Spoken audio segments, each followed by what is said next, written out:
No one expected fireworks in Abuja that day. It was meant to be just another regional summit, formal speeches, handshakes, the usual promises. But the moment Captain Ibrahim Traoré walked into that hall, something changed. You could feel it. Eyes followed him. Even President Bola Tinubu, a seasoned strategist, seemed uneasy. Maybe it was the confidence in Traoré's stride. Or the quiet fire in his eyes. Everyone knew he stood for something different. Radical. Uncompromising. And when he finally spoke, calmly, boldly, it wasn't just a speech. It was a challenge. A direct hit to everything the old guard believed in. If you still believe that a small nation can stand tall against the weight of global powers, if you believe that Africa deserves to write its own story, in its own voice, on its own terms, if you've ever seen that fire burning in Captain Ibrahim Traoré's eyes, then this story is yours too. Like this video. Subscribe to this channel, not just to show support, but to walk beside a movement. Together, we rise through a quiet storm. The whispers of a new Africa have grown louder. Now, they roar. And so, the storm began. Inside the International Conference Center of Abuja, all eyes were on the podium. The room buzzed with polite murmurs, but tension lingered just beneath the surface. Captain Ibrahim Traoré hadn't spoken yet, but his silence was louder than applause. He sat upright, composed, his gaze fixed on the man across from him, President Bola Tinubu. The two men had only exchanged brief pleasantries, but their handshake had been firm, too firm. You could feel it. This wasn't just diplomacy. This was something else. A collision of two worlds. Two visions. One rising, one entrenched. The moderator took the stage. The room fell quiet. Tinubu was invited to speak first. He walked to the microphone with the authority of a man used to being heard.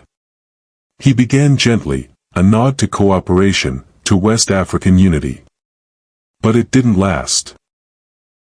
Without warning, his tone shifted. He turned to face Captain Ibrahim Traoré directly and spoke with barely masked irritation. We must question whether some recent nationalist decisions are helping this region, he said. Or whether they are isolating us, economically and politically. The room tightened. It wasn't just what he said. It was how he said it, deliberate, confrontational. Delegates shifted in their seats. Journalists scribbled in haste. A few gasps broke the stillness. Captain Ibrahim Traoré didn't flinch.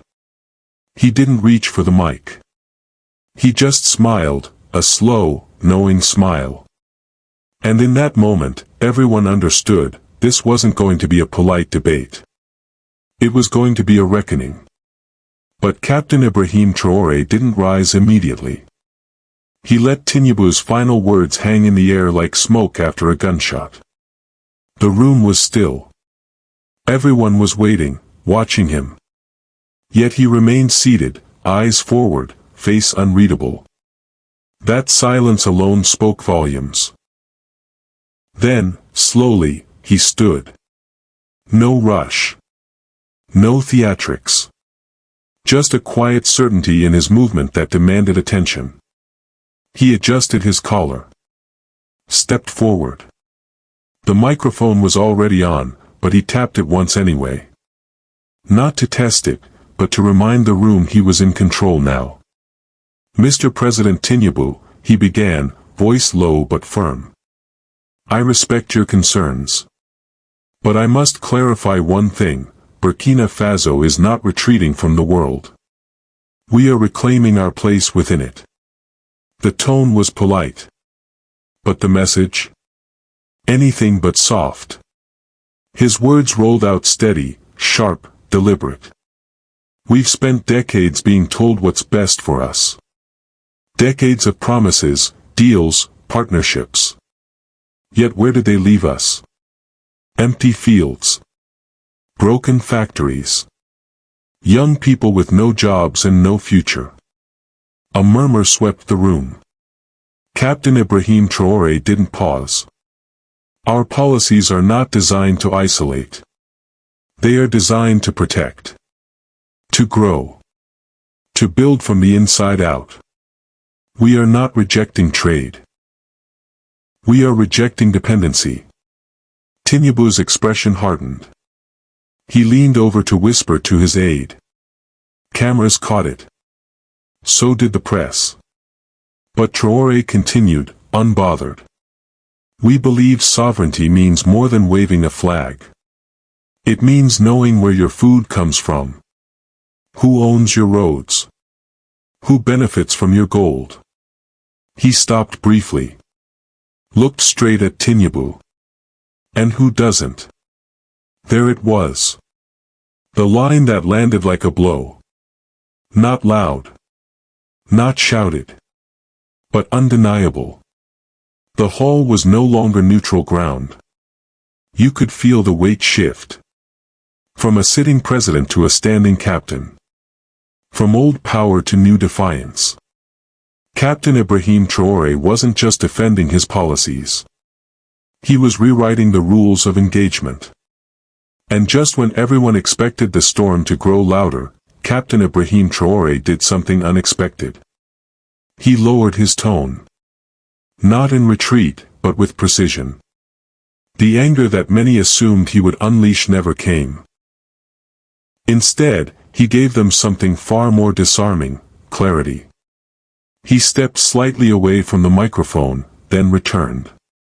Let me be clear, he said, pausing with intent. Burkina Faso is not building walls. We are laying foundations. The shift in energy was immediate. People sat up. Some leaned forward. Others exchanged glances, unsure what was coming next. Captain Ibrahim Traoré let the silence stretch. Then came the twist. Our youth, he continued, are not statistics. They are builders. Innovators. Farmers. Coders. And we will no longer sell their future for quick gains. We will no longer sign agreements that sound noble but end in chains. You could almost hear hearts beating. No one asked us if we wanted to be part of the global economy. We were told. And when we asked for fairness, we were told to wait. His hands rested lightly on the podium now. But his words carried weight. If this makes us radical, then let history call us that. But know this. We are not afraid of being alone. We are afraid of being owned. Tinubu shifted in his seat. Amina Saw, his economic advisor, whispered something quickly. He didn't respond. He was staring straight ahead, visibly unsettled. And that's when Traoré struck again, not with insult, but with openness. Mr. President, he said calmly, we have no interest in hostility. We do not seek division. But we will not compromise on dignity. It was no longer a rebuttal. It was a moral stand. Some delegates began to nod. A few applauded, cautiously, at first, then with growing confidence. The tension hadn't disappeared. But it had transformed. What began as a clash was becoming something else entirely. A challenge. A mirror. A call to reflect. Even Tinubu felt it. For the first time in the summit, he didn't interrupt. He didn't respond. He simply listened. Captain Ibrahim Traoré ended his speech with one final blow, not loud, not boastful, but thunderous in its truth. We are not here to burn bridges. We are here to make sure they are not built over us. Then he stepped back. He didn't look at Tinubu. He didn't wait for approval. He simply returned to his seat. The room? Frozen. No one clapped. Not immediately. They were still processing what had just happened. A young captain had entered this hall as a disruptor. But now, he sat not just as a challenger, but as a symbol. Captain Ibrahim Traoré had done the unthinkable. He had taken the attack, and turned it into a declaration. The silence didn't last long. A sudden ripple of applause broke the stillness, first from the back, then along the side walls, then from delegates who had, until now, remained perfectly neutral. They weren't just applauding a speech. They were reacting to a shift. Something in the air had changed, and everyone could feel it. Even Tinubu felt it. He didn't rise straight away. He sat there, unmoving, staring down at his folded hands. Amina Saw leaned toward him, whispering something urgent. He didn't answer. Because deep down, even he knew, Captain Ibrahim Traoré hadn't just won the moment. He had turned the entire room. And yet, what followed wasn't a collapse. It was something far more telling. It was hesitation. Tinubu finally stood up, but the fire in his eyes had cooled. His next words came slower, more measured. "We recognize the need to build strong national foundations," he said carefully. "But we must not abandon the wider world in the process." A diplomatic line. A safe one. But it lacked the certainty of earlier. His voice didn't command the room like before. Traoré didn't reply. He didn't have to. Because now, the real conversation was happening off-mic. Delegates were whispering amongst themselves. Ministers were scribbling notes.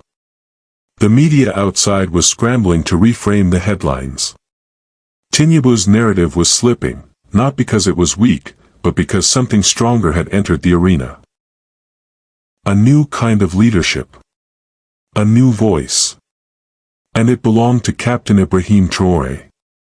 Khalilou Diallo, Burkina Faso's foreign minister, leaned over to his president. "You've done more than respond," he said quietly. "You've reset the rules." Traoré gave a small nod, but his eyes remained fixed on Tinubu. He wasn't celebrating. He was calculating. The battle was never about applause. It was about influence. And now, it was clear, he had it. Tinubu, ever the tactician, saw it too. And instead of pushing harder, he pivoted. "There is room for both vision and cooperation," he offered. "Perhaps we can learn from one another." It wasn't surrender. But it was the closest thing to it anyone had ever seen from Bola Tinubu. Captain Ibrahim Traoré acknowledged him with a subtle gesture. Not a handshake. Not a bow. Just a look, respectful, steady, unblinking. The old guard was bending. Not by force, but by conviction. What began as a confrontation was turning into something rarer. Dialogue. Respect.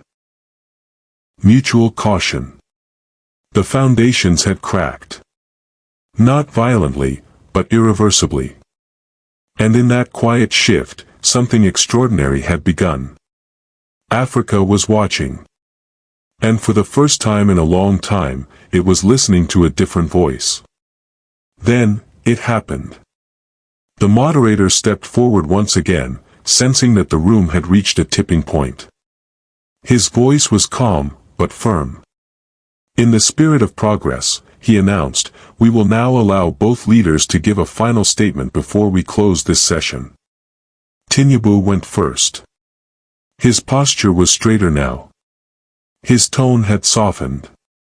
"We are here to build bridges, not burn them," he said, eyes scanning the room. "Yes, we must protect what is ours. But we cannot do it alone. Africa must stand together, not just in spirit, but in strategy." It was a fair message. Measured.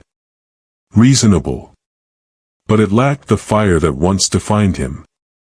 Then came the sound of footsteps. Slow. Steady. Purposeful. Captain Ibrahim Traoré rose from his seat and walked toward the podium. No notes. No papers. Just a steel gaze and a clear voice. You speak of bridges, he began. But too often, those bridges are built on the backs of the poor, and lead only to the pockets of the powerful. The room stilled again. We are not closing ourselves off, he continued. We are protecting what's left, so that we have something real to offer when we open up again. He paused. The weight of his words landed hard. If it means saying no to multinational giants who have stripped our soil and silenced our people, then yes, we will say no. A wave of applause broke out. But Captain Ibrahim Traoré wasn't done. He leaned slightly into the microphone, voice calm, yet cutting. But let it also be known, we are not against partnership. We are against exploitation disguised as friendship. That line hit deeper than any accusation. Because it was true. Even Tinubu, seasoned as he was, knew it. A shift occurred. Not just in tone, but in posture. Tinubu looked over at Amina Saw. She nodded slightly. There was no shame in changing course. Not when the people demanded it. Tinubu stood once more. If Burkina Faso is willing to collaborate, he said slowly, then we must find common ground, one built on mutual respect. Traoré nodded. Nothing else was said. But that nod carried the weight of 1,000 speeches. By the end of the day, working groups had been formed. Nigerian and Burkinabe delegates were seen in quiet discussion, drafting early frameworks. Trade. Infrastructure. Education. Not theory, plans. As the session closed, the two leaders shook hands. No forced smiles. Just a quiet acknowledgement. Respect, earned and returned. Outside, the press swarmed. Inside, history had been made. Captain Ibrahim Traoré walked back to his seat, not as the young rebel, but as a statesman. One who had stared down tradition, and walked away with something greater than applause. He walked away with a future. The summit ended. But the story had just begun. Across West Africa, headlines exploded. Not with scandal, but with something rarer, hope. News anchors replayed the moment Captain Ibrahim Traoré stood tall and turned confrontation into cooperation.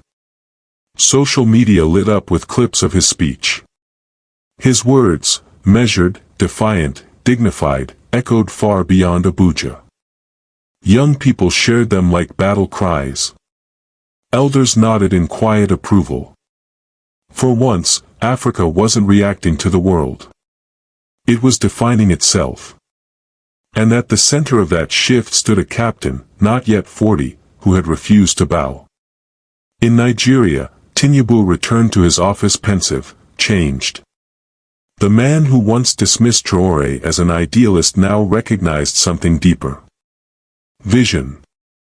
Courage. Strategy. He is young, Tinubu admitted quietly, but he speaks like history is already listening. Beside him, Amina Saw smiled. She knew what many had only just realized. That strength in modern Africa no longer came from age, or alliances, or long-winded speeches. It came from clarity. From conviction. From leaders who had walked through fire and still chose to build. Meanwhile, in Ouagadougou, Captain Ibrahim Traoré walked through the streets unguarded. Children waved. Traders offered handshakes. The people weren't celebrating a victory over Nigeria. They were celebrating a victory over fear. And that's what this summit had been, at its core, a reckoning with fear. Fear of change. Fear of standing alone. Fear of challenging the global script. But Captain Ibrahim Traoré didn't flinch. He stared down that fear, not with aggression, but with purpose. And the effect was seismic. For decades, African diplomacy had followed a familiar rhythm: deference to foreign partners, dependency masked as cooperation. But this summit disrupted the rhythm. It introduced a new tempo. One where African leaders didn't just sit at the table, but rewrote the agenda. Of course, not all problems vanished. There were still disagreements. Still cynics. But what had changed was tone. Traore didn't win an argument. He won a moment, one that told millions of Africans, you can stand tall. You can say no. And you can do it without closing the door on unity. As analysts debated, as critics dissected, one truth remained: something had shifted. Something real. Because what Captain Ibrahim Traoré offered wasn't just policy. It was posture. And posture, in politics, changes perception. It changes how others see you. And more importantly, how you see yourself. In the end, the summit wasn't remembered for the argument, but for the bridge. A bridge not built from compromise, but from principle. A bridge that didn't collapse under pressure, but held, because it was forged in truth. Africa had taken a step forward. Not because the world gave permission. But because one voice, clear and unshaken, said, "We are ready." And millions answered, "So are we." If you still believe that a small nation can stand tall against global giants, if you believe that Africa has the right, and the power, to write its own story, in its own voice, if you saw the fire in Captain Ibrahim Traoré's eyes, and felt that something inside you stir, then this story belongs to you. Like this video. Subscribe to this channel, not just to show support, but to take part in something greater. This is not a broadcast that it's a movement. One voice has become thousands, and the whispers have become a storm. Together, we rise, together, we rewrite the future. The story of Captain Ibrahim Traoré and the Abuja summit offers more than a tale of political confrontation. It teaches a profound lesson about leadership, identity, and the power of conviction in shaping the future of a continent. At its heart, the story is not about who won or lost a debate, but about how one voice, firm, unshaken, and unapologetically African, managed to shift the room, the narrative, and perhaps, the direction of West African cooperation. Traoré did not arrive with superior military power, nor did he rely on diplomatic tricks. What he brought was something far more dangerous to the status quo: clarity. He knew what he stood for. He knew why it mattered. And he was prepared to defend it not with aggression, but with reason and resolve. This is the first lesson: when a leader is rooted in principle, even the most seasoned opponents are forced to pause and listen. The second lesson is about fear, not of others, but of ourselves. For too long, many African leaders have been taught to fear isolation, to fear saying no to foreign influence, to fear breaking away from what is familiar. But Captain Ibrahim Traoré showed that strength is not measured by how well you follow global expectations, but by how courageously you protect your people's interests. Sovereignty is not a slogan. It is a daily choice. To build, to protect, and to speak even when your voice trembles. Another critical lesson is that real change does not always come through explosive revolutions. Sometimes, it comes through small shifts in posture, a pause before speaking, a refusal to retreat, a decision to clarify rather than react. The summit showed how dignity, when paired with discipline, can reshape power dynamics. Traoré did not insult, yet he unsettled. He did not shout, yet he commanded attention. That is the quiet power of integrity. Finally, the story reminds us that true leadership is about more than speeches or applause. It is about what happens after the cameras stop rolling. It is about building bridges that do not compromise your foundations. The fact that both Tinubu and Traore found a way to move from confrontation to collaboration reveals a mature understanding of what Africa needs now, not endless debate, but purposeful dialogue. Not submission, but solidarity. Captain Ibrahim Traoré's presence at that summit was not just symbolic. It was instructive. He proved that African nations do not need to choose between self-reliance and unity. They can pursue both, as long as the conversation begins with respect. And if that respect is not offered freely, then it must be earned, as he did, with unwavering purpose and the courage to speak the truth aloud. The lesson is clear: Africa's path forward will not be handed to it. It will be shaped by those brave enough to draw the line, speak the truth, and still leave space for peace. The audience reaction to the story of Captain Ibrahim Traoré was immediate, intense, and deeply emotional. For many viewers, this wasn't just politics, it was a moment of long-awaited vindication.